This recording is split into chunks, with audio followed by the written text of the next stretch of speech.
Hola famílies, benvinguts i benvingudes a un altre vídeo sobre el passeig de qualitat. En aquest vídeo parlarem sobre el material de passeig. Vale? Tots hem vist, quan anem a passejar amb el nostre gos, diferents tipus de material a l'hora de passejar el nostre gos i evidentment no tot el material és l'ideal ni el més beneficiós per construir un passeig saludable, equilibrat i en definitiva de qualitat. Per tant, és un dels elements i una de les claus del passeig, sens dubte. Hi ha molta gent que poder li treu molta importància, però realment en té molta. I en té molta perquè, entre d'altres coses, depèn de quin material i elements utilitzem durant el passeig, hi va la salut del nostre gos. La salut, tant física com mental. I si és mental, ben segur, també serà social i emocional. Vale?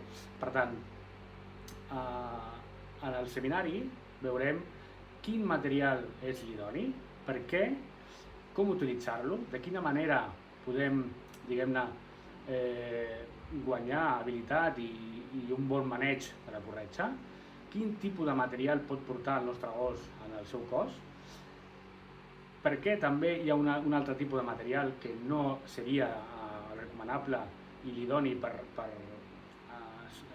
diguem-ne, sortir amb el nostre gos a passejar, i quines conseqüències pot tenir utilitzar un o l'altre i de quina manera s'ha d'utilitzar el que és idoni per al nostre gos. Vale?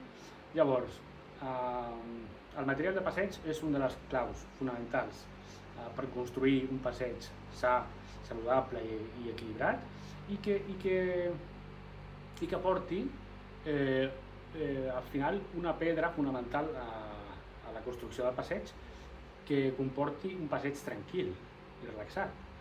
Llavors, és realment imprescindible saber tot el que hi ha darrere del material sobre el passeig i de quina manera dur-lo a terme i ajudar el nostre gos a construir un passeig de qualitat i sa.